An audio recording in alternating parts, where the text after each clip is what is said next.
Good afternoon, everyone.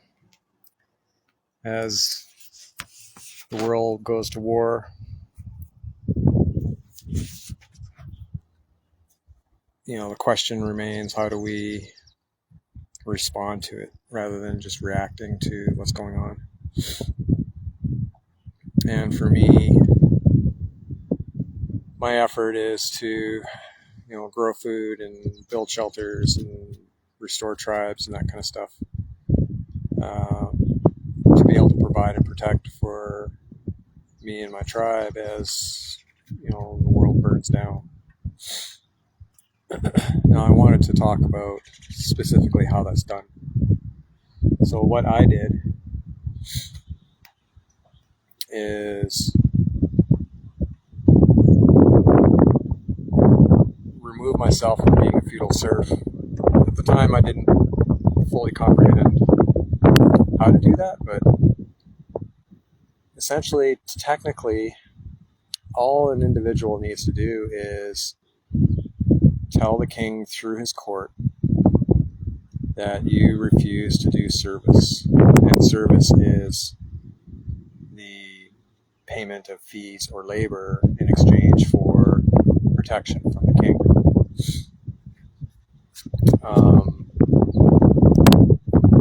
The thing is that, it's not just, provincial court or federal court, or you have to go to the Supreme Court. No, you don't need all of that. But what many don't realize is that the Privy Council of the Governor General is a court. The Executive Council of the Lieutenant Governor is a court. The Privy Council of the King is a court.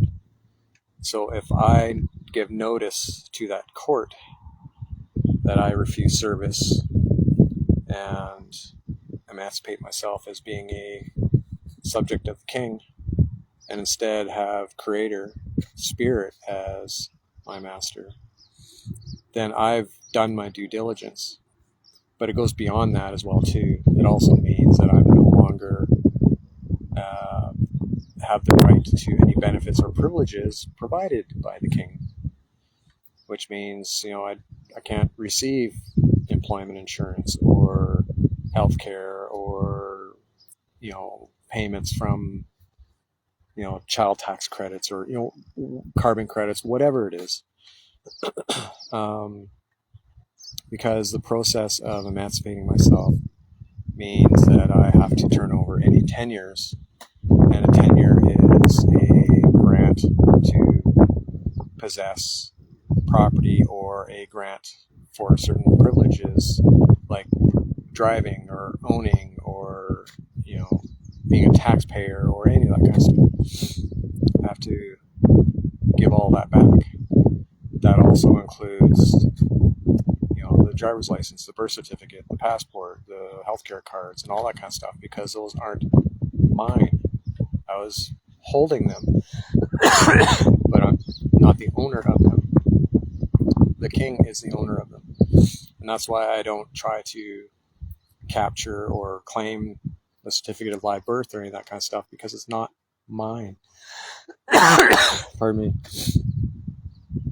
So I gave all that back because I no longer accept any tenure, which is a benefit or privilege from the king, which meant that I had to then find my own way of providing for myself. And that's why I returned to the land. That's why, pardon me, my allergies are kicking up this morning, I'd say. That's why I'm returning to the land. That's why I grow my own food and build my own shelters and all that kind of stuff. Oh, jeez. So, it's not easy, but it's simple. And in my view, it's also very important, because the king and his empire has gone to war, and they're escalating it now with Israel attacking Iran and Iran retaliating and the US getting involved. Like, the physical war is unfolding now, and one of the ways that I can protect myself and my tribe is to remove ourselves from the system so that we're not participating in it, we're not infusing our energy into it, or any of that kind of stuff. But more importantly is we're not a part of their jurisdiction anymore, so they can't come and force us to fight in this war or to produce food or equipment or any of that kind of stuff for war. So back in 2008, I declared peace, and declaring peace is important to ensure that I don't participate in any of the war or any of the violence. And and by refusing service and sending all of those documents back, I'm now confronted with navigating life from spiritual jurisdiction and not the king's jurisdiction. And the king claims all kinds of stuff, but those claims are false and have no standing. And when I stand up in my spiritual jurisdiction and waive my right to be represented as person and agree with the king's claims and ask him to prove his claims, he can't. And by standing in spiritual jurisdiction and knowing who I am, the king leaves me alone. But that means that I am responsible and accountable for my shelter and food and interacting with people and all that kind of stuff. I'm not receiving any benefits or privileges from the king, and some of those is protection. But let's face it, the king is not protecting people. He's failed in that duty. A lot of people assume that he has the duty to protect, but he's not. He's not protecting anyone. And evidence is by all of the damage and death and destruction of all these medical programs and economic programs and financial programs and all that kind of stuff that the king is participating in. Debt, slavery, and genocide, and violence, and contempt, and conflict of interest, and all that kind of stuff. This is all evidence of him not being at peace and not providing and protecting for the people. So when we emancipate ourselves from being feudal serfs and standing in spiritual jurisdiction, we can then take up that duty and responsibility. And I feel that that's important that we do that, especially now that war is escalating around the world. So thank you, Harold and Ryan, for jumping in on this live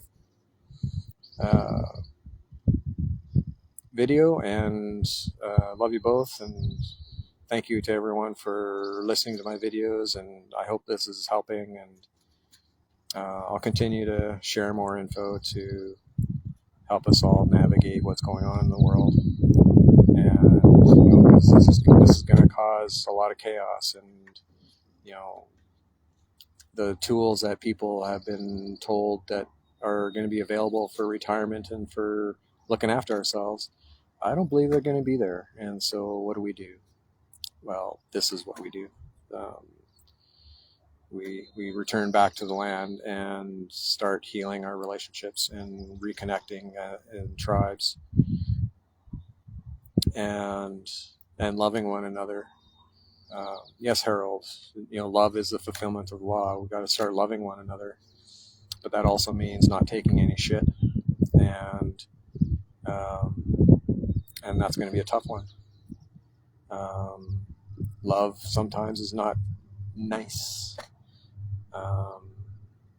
It can be very, very challenging, but this is the journey that we're on, and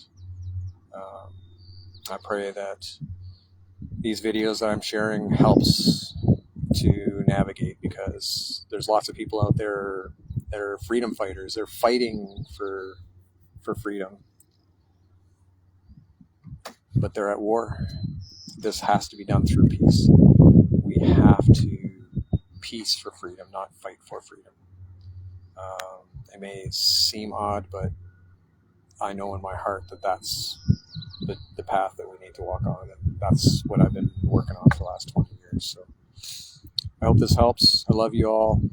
Have a wonderful day, and hopefully we'll see you again tomorrow. Thanks for listening.